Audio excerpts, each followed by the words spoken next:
You're listening to the Music Book Podcast with your host, Marc Masters. Hey, thanks for listening to the Music Book Podcast. I'm Marc Masters. Written 2 books about music, No Wave, published in 2008, and High Bias, The Distorted History of the Cassette Tape, published in 2023. On this podcast, I talk to music book authors about how they get from their first idea to a finished book, and all the decisions they make along the way. So this time around, I was really psyched to talk with Daniel Rachel. He's the author of This Ain't Rock and Roll, Pop Music, the Swastika, and the Third Reich, published in November of 2025 in the UK by White Rabbit, and February of 2026 in the US by Akashic. It's an enthralling and massively important look at many of the bands and artists who have flirted with, or even flat out adopted, Nazi iconography in their art, music, dress, performances, and more. Rachel lays out plainly and with thorough context the stories of these artists' use of Nazi symbols, in the process showing how rarely their decisions and motivations have been questioned, and making it clear how crucial it is that all this doesn't get swept under the rug. As he writes, the central question of this book concerns the extent to which artists have commented on their flirtation with the swastika and the Third Reich, and whether rock and roll, that is musicians, the media, and the record industry, has ever taken responsibility for it. For almost 80 years, the stories and images have been in plain sight, providing ample opportunity for reflection by all concerned. However, the notable absence of significant archival documentation underscores rock and roll's failure to confront its past. If you didn't already know, Daniel's an incredibly accomplished author. He's written a bunch of books. He co-authored the autobiography of Ranking Roger from English Beat and General Public, and he wrote Walls Come Tumbling Down about rock against racism. Most recently, he wrote Too Much Too Young, A History of the Label Two-Tone. I was lucky enough to host a conversation with him when he was touring America talking about that book, the Two-Tone book. It's great, and he's really such a super smart and interesting person to chat with. If you have any questions or comments about the podcast, email me at musicbookpodcast@gmail.com, and check out our Instagram account, which is @themusicbookpodcast. And also you can find our recent episodes now on YouTube. Just search for the Music Book Podcast there. So here's my conversation with Daniel Rachel. Hope you dig it.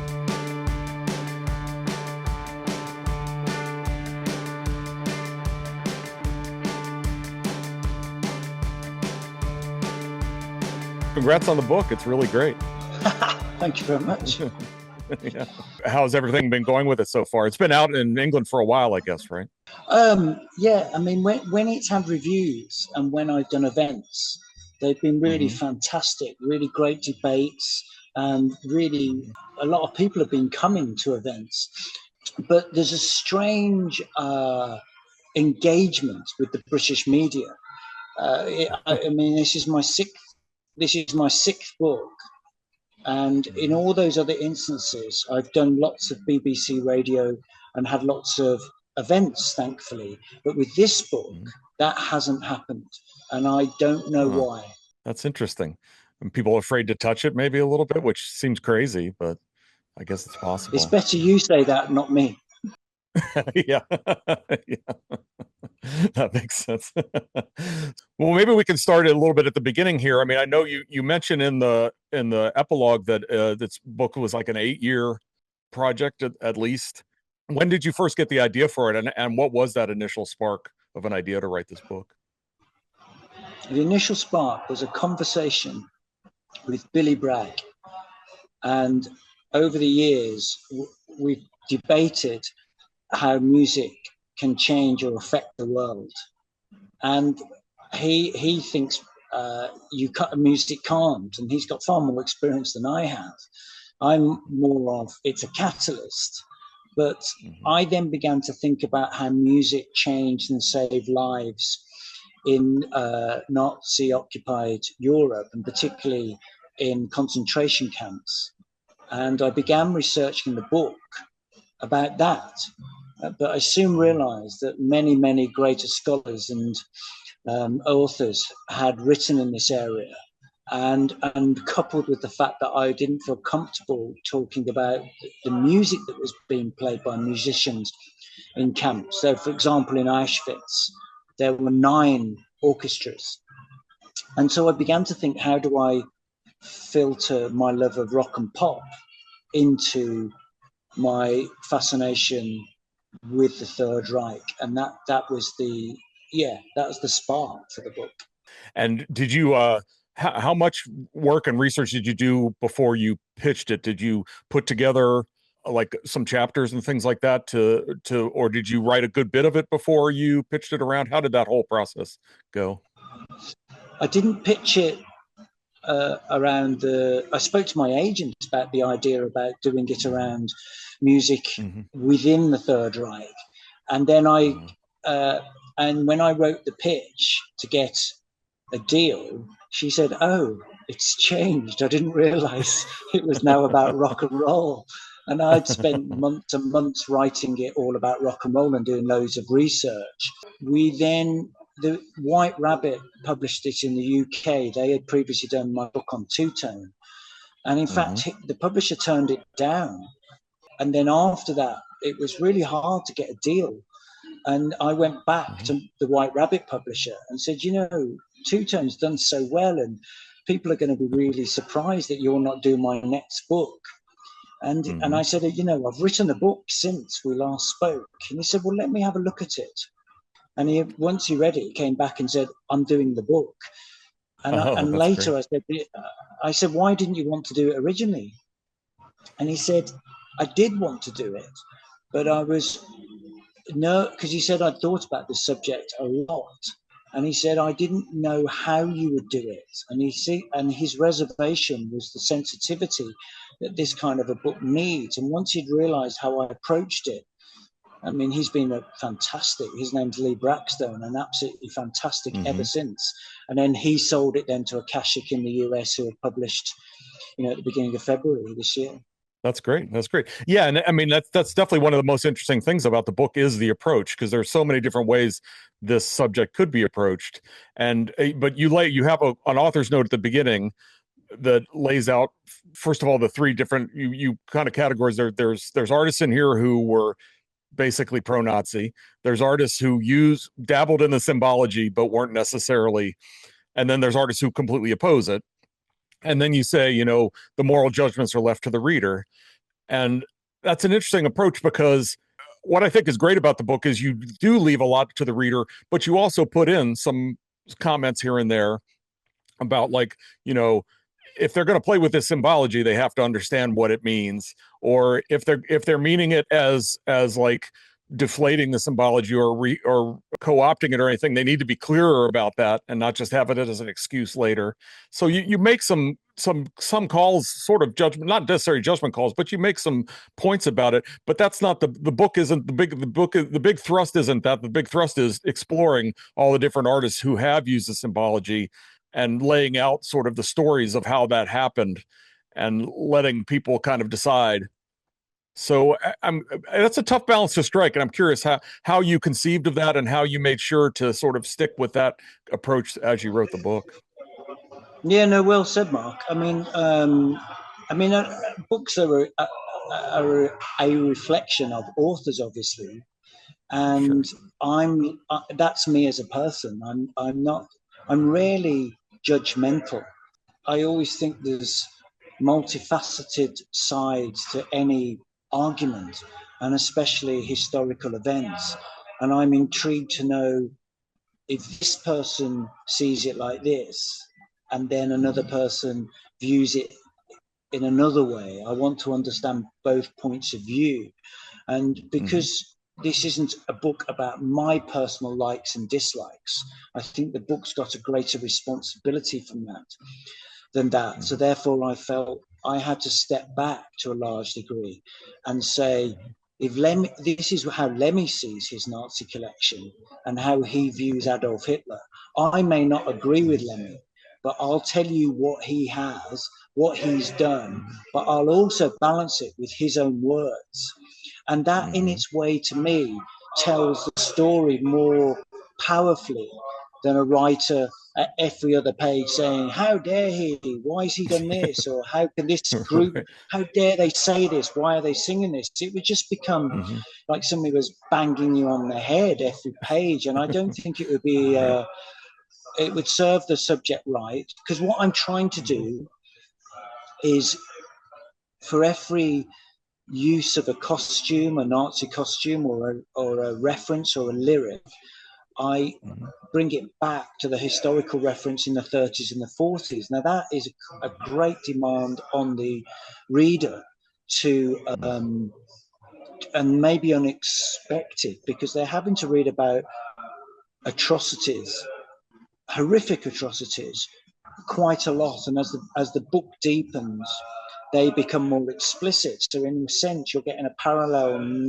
narrative of the persecution of the Jewish European race in the 1930s, leading to the Holocaust, which is not only about Jewish people, with it in and of itself is enough, but it's also about Roma and Sinti and gay people and Slavs and people that were physically and mentally different from the so-called Aryan race.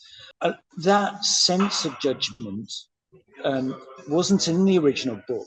The closing part of the book was actually a travelogue, which I wrote when I went around Poland on my own. I did a 10-day journey, an 800-mile round trip, and I went to every extermination camp and concentration camps and ghettos, existing ghettos, remaining ghettos.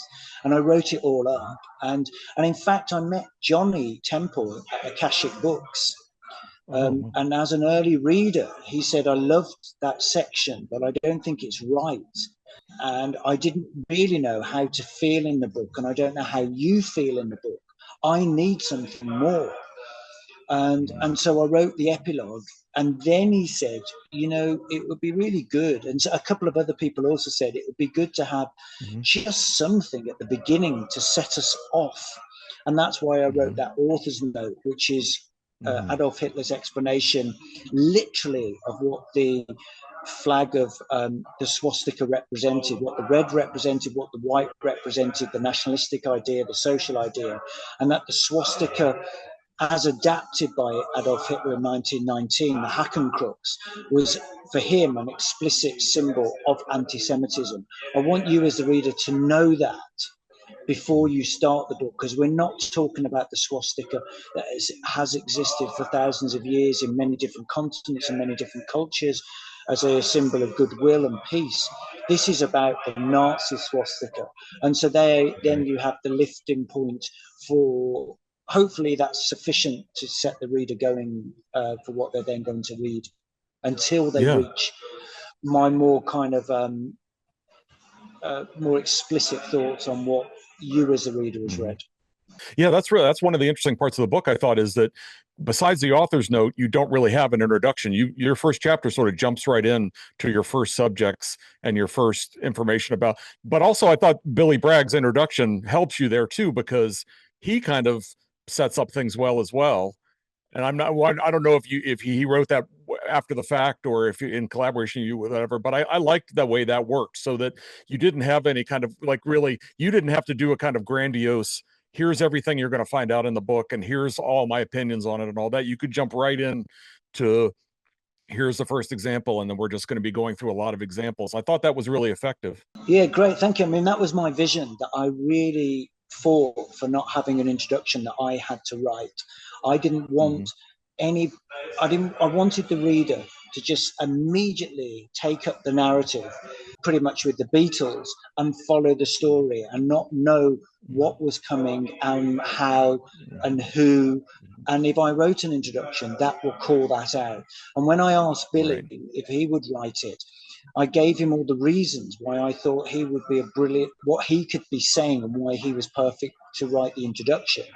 And he ignored it all, which is fantastic, and wrote about Leni Riefenstahl, which was a brilliant, he writes it, he's so eloquent, he showed me up. He is. And and then wrote a great introduction that I thought, it works. And I'm very pleased he did that. Yeah, that's great. Now, in terms of, for people who haven't seen the book yet, each chapter has a subheading of the artist you're going to be discussing or introducing. And so I'm wondering, at the very beginning of laying this out, did you make yourself a list oh, here's some I know of. And did you discover a lot more as you were going? Like, oh, I didn't realize I should probably also include this band or this artist. And I'm curious how that whole kind of deciding who to cover came about. Yeah, no, I'm really enjoying these questions about the process. It's fantastic. Thank you. Cool. You rarely get this. Yeah. I mean, the book is loosely chronological. There were say the Beatles start the book pretty much. I was aware, say in Hard Day's Night, that there's a lot of Sieg Heiling and playing up to German and Nazi ideas, John Lennon in the bath, sinking torpedoes and submarines and doing mock German voices. But then you also discover that John and Paul Sieg Heiled for the premiere of A Hard Day's Night, and when they went to Australia in '64. And then I didn't know that he had a Nazi memorabilia collection, and I didn't know that he wore Nazi artifacts around his neck. So there was a sense of discovery, even with the artists and the bands that I had thought I would include. Like, I knew I was going to talk about Joy Division and New Order. I knew I'd be talking about Punk and the Pistols and Banshees. I knew I'd be talking about Cooler Shaker in the Britpop 90s era, and I knew I'd be talking about David Bowie. And then in the course of research, so many artists fell across, and even records that I owned and artists that I was a fan of, I hadn't properly considered. Like, I didn't really know the extent to Ron Asheton and the Stooges. I didn't know about the Dead Boys. I knew about a little bit about the Ramones, but again, it was always, I didn't really know that much about Kanye West because I didn't buy his records. And then you just discover, and things were happening in real time. Lady Gaga, I didn't expect to include Madonna. And then because I was writing so much about the influence of the Night Porter and how that had affected so many artists in the punk era, it was a shock. Of course, I'd seen Justifying My Love. It's one of my favorite Madonna songs. But I hadn't considered that she had consciously used the imagery of the Night Porter. So a lot of it was my awakening at the same time as I'm sharing this with the reader. Yeah, that's amazing. It does feel like as the book goes along, it's like deeper and deeper. There's more and more stuff. I did feel a little bit of the sense of discovery as you went about it, which is interesting and good because it could be a challenge to keep this book from being sort of repetitive. Like, these guys wore the swastika, these guys wore the swastika, but there's different nuanced kind of, each story has something a little different to it, and some of them are quite different than the other stories. And I imagine that's something you had to think about as you were telling each story, that I don't want to just tell the same story from this band and this band and that kind of thing. Yeah, no, exactly right. I mean, first of all, there's that narrative development. So the engagement with the swastika and Nazi Germany changes over the decades, from lampooning in the 60s, it gets dark at the late 60s. And following that story through. But yeah, there's loads of people, say, for example, that wore the Nazi Iron Cross. Like I could have involved bands like Lieback, or I could have involved the Cult. But it was just becoming too repetitive, like you say.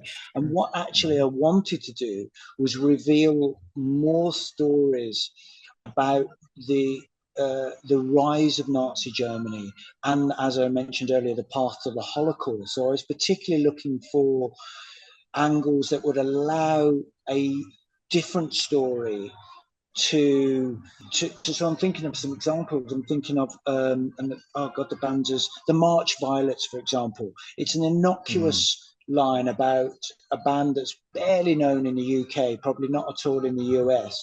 But that provides a great opportunity to talk about who the March Violets were, which were those people after Adolf Hitler came to power in January 1933, who quickly signed up to the Nazi Party, and they were known as the March Violets. And there's a little bit of a gem of a story that links you to 33, whereas other artists talked about, say, the Kristallnacht in November 1938, which was a pogrom initiated by Goebbels against Jewish people, where all the synagogues were smashed up, shops were smashed up. And because of all the proliferation of glass, it was became known as Crystal Map, the Night of Crystal. Now, the Skids, a band in the early 80s, talks about that, as do several bands. And again, at that point, by the 80s part of the story, here's an event from 1938, whereas, say, Belson Was Aghast, the song by the Pistols, enabled me to talk about what was discovered at the liberation of Belsen as a concentration camp, not an extermination camp. And so, yeah, I'm always looking for different developments that, as you rightly point out, enabled me to change and shift the story. But that, in my mind, that was one of the greater reasons for the inclusion or not inclusion of certain acts. And interestingly enough, what I've noticed in the UK is people going, yeah, but why didn't you talk about this? And why didn't you talk about that? As if they want their favorite bands to be in it. And one part of me is thinking, well, the job's serving its purpose, because the reader has gone, you should be name checking this and these incidents. And that's exactly what the book's about. It needs us as fans to begin to look at what we haven't previously looked at, or perhaps haven't explicitly spoken about, and begin to share it. So that, from my point of view, Lieback's not there, but it's an achievement every time somebody calls that out and says, why aren't they there? Right. Yeah, exactly. That's a great point. That's a really great point. I'm interested too about we've talked about the research a little bit, but then there's also the idea of talking to people now about these things. And you mentioned late in the book that often, it sounds like often when you reached out to people, the only ones who wanted to talk to you really were the staunch anti-fascists, and people who had dabbled in this were kind of reticent to talk about it. That is pretty much how it went? I'm just curious, how much did you want to reach out, and how much did you think, well, I'll let their quotes from the past speak for them? Well, it became what you just said. That became the driving narrative, because I realized the importance of the book was the accountability at the time, in 1968, in 1972, in 1977, in 2025, if we're talking about Kanye West, what does the artist say? What did the press officer say? What did the record company say? What did the media say? That's what really this book is about, accountability. Before I reached that conclusion, I thought it was more important to ask the artist directly, as opposed to what they historically said. So I masses of invitations. And of course, the replies came from Caroline Coon, who used to manage The Clash, from Bernie Rhodes, who did manage The Clash also, from various people who I guess you would loosely say are on the right side of history, not the right wing, the right side of history. Whereas many of the artists that I invited, from Adamant to Brian Ferry, or the lead singer of the Animals, all these kind of people, there was no reply, and that became a pattern. And I realized that wasn't going to work for obvious reasons. Yeah, and I mean, I think it's and the also end. The greater point is, it also wouldn't be fair on people like Ian Curtis, Joy Division, who's dead. What do you do about they don't get a voice now? And what I can do is go to people's memoirs. I went to Bernard Sumner. Bernard Sumner said of New Order, I wouldn't do and make choices I made when I was younger that I did now. You go to Lemmy's memoir, and he doesn't excuse anything. I mean, if anything, he, like, for example, in his memoir, he says that Adolf Hitler achieved many great things. He said that he would righten the economy. He did. He said he would advance the Autobahn system. He did. Lemmy writes, he said he would kill all the Jews. He did. And you get that in Lemmy's words, but there's no contextualization to that. He's just stating a fact. And I found that curious. Yeah. And I think it works out well, because ultimately, like you said before, what the book is about is how has this been able to go on and on so frequently in the past without more people knowing about it, or more people talking about it. And to hear their quotes at the time gives that sense of, wow, they were saying these things. They maybe questioned about them a little bit, and they'd say, oh, we're just playing around, or oh, it's just funny, and that was it. They never really got questioned again. And I think No, and that it'd be really boring, wouldn't it, if you just had somebody yeah. apologizing every single time. And then you get to the people that, you know, because it's not being questioned. So, for example, Malcolm McLaren came to the States, hung out with New York Dolls, knew what Johnny Thunders was doing, etc., and brought the swastika idea, the concept of it to, I mean, he was selling stuff in London in the early 70s, but then introduced the swastika to punk and was handing out. And yet, when I try to find historical interviews where Malcolm McLaren is being questioned about why a Jewish boy who was bar mitzvahed, grew up in a Jewish community, why he did this, suddenly there was a vacuum of evidence. That to me was really powerful, and obviously I talk about that in the book. Yeah, absolutely.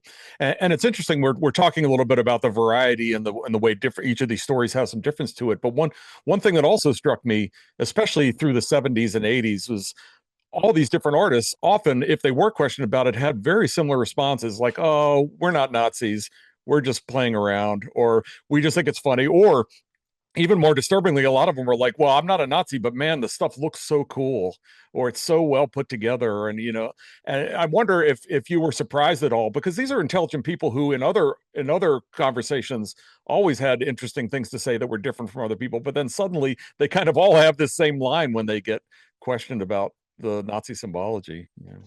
I think what became apparent and was a pattern was that there was a separation between atrocity of the Third Reich and the spectacle of the Third Reich. And artists seemingly are happy and willing to divorce those two entities. So you get many, many artists, Bowie, Mick Jagger, Brian Ferry, Susie Sue, being influenced by Leni Riefenstahl's filming of the Nuremberg Rally in 34, the film in 35, and there, within the film, the incredible architectural ideas of Hitler's architect Albert Speer, and the artists see a parallel between those rallies and what their concerts were, and in many instances they try to replicate them or are seduced by them. Even Gene Simmons of Kiss, half of that band is Jewish, including Gene Simmons. Half aren't. Their symbol KI and then SS, which was introduced as an idea because the SS represented the Heinrich Himmler's police bodyguards, that developed force that became a symbol of fear across Nazi Germany, and particularly in extermination camps. That's really interesting. Another thing that I thought was interesting that we were talking a little bit about how you learned some things as you went along and found out new things. I'm wondering if this was a new concept to you, because it was to me. At one point, you talk about how it wasn't really until maybe the 90s or so, or the late 80s, where the actual horrors of the concentration camps really became to be known better and talked about more. Because it's funny, I mean, I think you and I are probably close to the same age. When I was growing up, the first thing I heard about the Nazis was these awful things that happened in concentration camps. And that's like the first reason that I always thought everything's bad about Nazism. The symbol is everything because of these awful things that I saw movies reenacting concentration camps and things like that. But it's somewhat in the 70s, and some of these punk bands and things, it wasn't as well known. They were sort of more just a force that got defeated. And that doesn't excuse people for using symbology, but it is an interesting thing that I didn't know about. I was curious if you were aware of that before you started researching. No, not massively. And I think all those things you say are right. But particularly in Britain, the emphasis in the 60s, 50s, 60s, and into the 70s was war films and the British hero and these and Germans that were just intent on regimented times, and they were idiots. And of course, everybody knew about the Holocaust as an idea, But what the shock and the revelation to me was how educated people were. And to this day in the US, only less than half, I think it's 22 states teach the Holocaust. Now, when you see Jews we are not going to replace us called out in a march at Charlottesville, and then imagine that those people perhaps never learned what the Holocaust was at school, or perhaps don't even know what that is. And I say a school because that's a safe place with trusted teachers who contextualize and really give depth to understanding, even if you're a schoolboy, not just this broad idea of did this thing happen, what was it, or we don't really know. If that's the extent to somebody's education, that's frightening. And even in England, when it became taught in schools 40 years after the event, it wasn't until 1991 that it was rolled out across English schools, still not Scottish, Welsh, or Irish.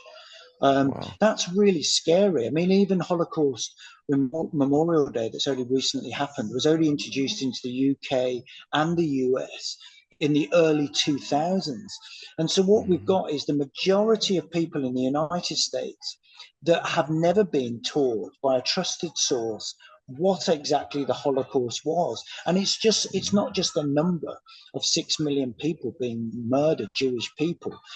The story goes back to 1919, Hitler coming to power, growing the party during the Weimar years, how he came to power, the slow stripping of identity of Jewish people, that they weren't allowed to sleep with Germans, that their shops were taken from them, their business was taken from them, their rights were taken from them, their passports.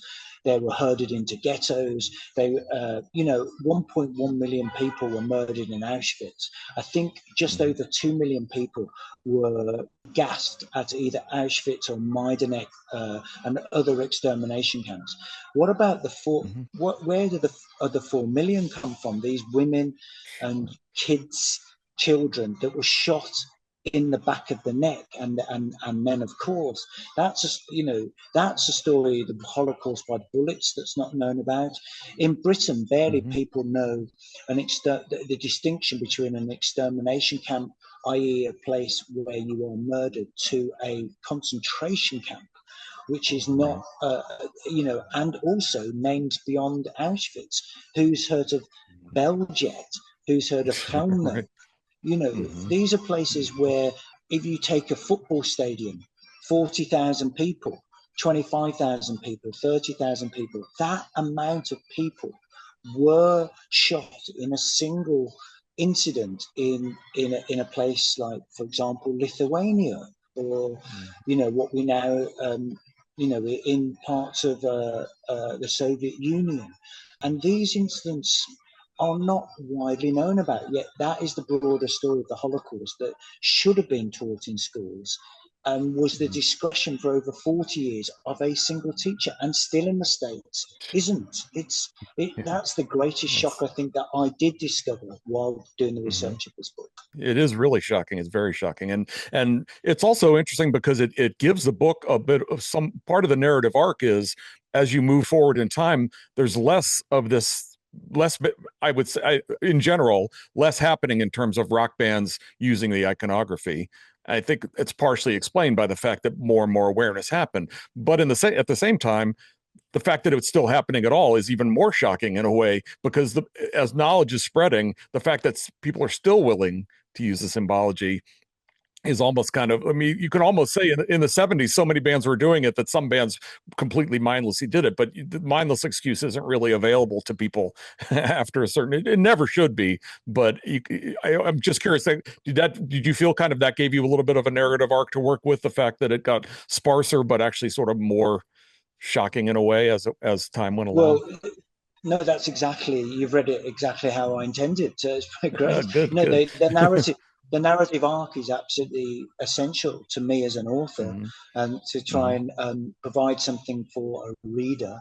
And you rightly point out how the narrative arc changes, and in many, as awareness grows, or For example, there's a massive turning point in the late 70s, early 80s with the Holocaust miniseries in Meryl Streep in her first major role.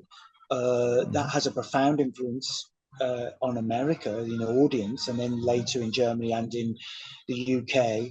And then films leading up to things like Schindler's List.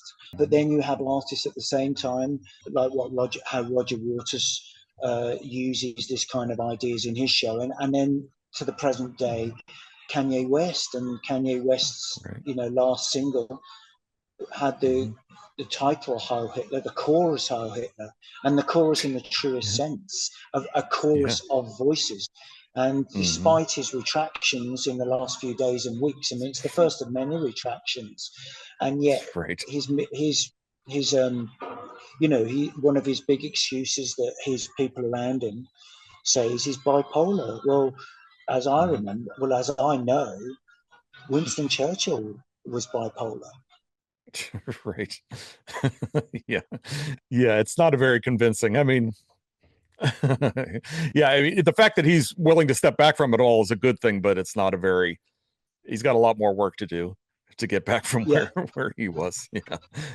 Yeah, exactly. So it's I mean, that what what Kanye West represents and what K-pop artists represent, the great story there is to say that I'm culpable myself. I was a fan of the Sex Pistols, bought Sex Pistols records, Sid Vicious wearing a swastika on his singles. It's not just the artist, it's the fans. It's also the people surrounding an artist, their managers, their agents. Then there's the record label. Then there's the media. Everybody has a part to play in this story. And we all have to say, rock and roll has done this. And now we have to accept it. How do we move forward with it if we're going to all acknowledge this? Yeah, absolutely. In sort of the bigger picture of writing the book, I wonder how interesting and challenging it was to have to make yourself into somewhat of a Nazi and Holocaust historian, because it extends beyond just like this isn't just a book about every instance where someone wore the symbology. You have to bring, as we've talked about already, a lot of the past events to bear on what this all means. And your other books, your book about rock against racism, your two-tone book, have a lot of overall societal things happening beyond just the music. So you obviously know how to do that, but it's still not an easy thing to do. I'm curious how challenging that was to learn as much as you could about what this all means and the history of it. Yeah. Again, a great thing to ask. Thank you. I mean, I've always read and educated myself about Nazi Germany. As a young kid, I read Mein Kampf. In my 20s, I read Rudolf Hirsch's memoir, The Commandant of Auschwitz, and The Rise and Fall of the Third Reich. These kind of books have always been part of what I do. But when I decided I was going to write this book, I went back and pretty much reread everything. William L. Shearer went back, and that's no easy read because it's over 1,000 pages long. But I did reread it alongside many, many books of Nazi literature. I watched as many and rewatched as many films as I possibly could. I mean, just the French documentary Shoah that was filmed over 10 years and is 9 hours long and came out in the mid-80s. I'd watched that once before. I rewatched that twice. If anybody of your listeners has watched Son of Saul, the Hungarian film that came out recently, that's the most horrific film I've ever seen on the Holocaust. And rewatching that, The World at War, all of these programs, and I'm watching everything I could possibly find about footage that was filmed of the liberation from the camps. I think my family were really concerned for me. I'm sure. Because every single time they ever saw me, when I'm not in writing mode or I'm watching this stuff and reading this stuff, it was quite challenging to be on a tube or on a plane and I've got a copy of Mein Kampf out. I thought I might be lynched on several occasions, or challenged. But no, I mean, it's I must have a certain immunity and must do to how I can keep on repetitively watching these images. But it's really, really important. You know, I'm only watching it. I'm not there. I don't have people who were in the camp, so I'm not suffering, am I? You know, so mine is a Western world, first world problem in having to engage with it. But I felt on a bound to do it, and then that coupled then with the absolute thrust of desire to get to Poland, and as I mentioned earlier, do this trip. I just thought, after, you know, I'm 56 and I've spent probably 46 years of my life doing this stuff, I thought I just have to be there. And the single biggest moment I remember, again, I was on my own all day long, spending all day long in extermination camps. But the thing that got to me most was I arrived on a second trip in northern Germany. I wound up in Bergen-Belsen, and I was in a kind of a field with some graveyards, not very many. And I could see one on its own, and I came around it and in front of it, and there was the name Anne Frank, and I just collapsed, literally, and I burst into tears. And it was the first time it had truly happened in that way. And I'm sure many of us, our first idea of what this was all about was reading the diary of Anne Frank, maybe saw the film. But to connect that to a grave with her name on, this young girl, I mean, just thinking about it, I'm feeling my pimples on my skin and my hair. I'm getting a bit of a shaky feeling inside. And, that was an unbelievable moment in my life. Oh, that's amazing. And I mean, I really appreciate that you put all the work into doing this, because it is really important. As you say, we, you know, even if it can be hard, and it's okay that it's hard, because it's something we need to be doing. And that's kind of what I think for people who might, who haven't read the book yet and might be interested in deciding whether there's heavy things in the book, but it's not, I didn't find it a heavy read because of your approach to showing you're basically, this is what happened, you know, and you make some judgments and you make some comments, but it's not a book where I came away thinking, oh, I need to hate everybody who did this, or I need to throw away all my Joy Division records, or it's more that we need to be aware of this stuff, and we need to not push it under the rug in order to make ourselves feel more comfortable about it. That doesn't mean that we have to be completely uncomfortable with it either. But just knowing it, by the end of the book, I felt a positive feeling that I'm glad I know this stuff, you know. Oh, well, that's amazing. That's really amazing. Yeah, I mean, certainly I do not advocate throwing away records or burning records. I mean, the Nazis burned books in 1933, and we know where that led to. So, no, I mean, if you have a positive reaction, I mean, that's incredible. Yeah, wow. Well, I really appreciate it. I mean, I think you just did a great job with the book, and just, it's such an important book, but also, like, it could have been, there's a lot of different ways to handle a book like this. Some of them good, some of them not so good, but you found one that really worked, I thought. I really appreciate that. Oh, that's really fantastic. Thank you so much, Mark. Your reflections of how you've thought about the book, and also my engagement with the book, is one of the best conversations I've had about it all. Oh, that's great. Amazing. That's great. Wow, thank you. Thank you so much. Great to hear that. That's great to hear that. No, that's part of the reason I started the podcast. Was I feel like I love reading author interviews, but I feel like so often it's just about them sort of telling you what's in the book, which can be good too. But it's almost never about how did you put the book together, which I'm always fascinated by that, because I always, so many times I read a book, I'm like, wow, how did he figure all this out? You know? And so I always want to find out about that. Oh, that really comes across. And for an author, that's just joyous conversations. I've really been engaged by what you've been asking me, Mark. Thank you. And once again, thanks so much for talking and for writing this awesome book. Wonderful. Thank you so much. Thanks for having me. The Music Book Podcast is produced, edited, and hosted by Marc Masters. Our theme music is by the great band Swastika. Our logo was designed by Walter Carlton. If you enjoy this podcast, please leave a rating and a review wherever you hear it. And thanks so much for listening.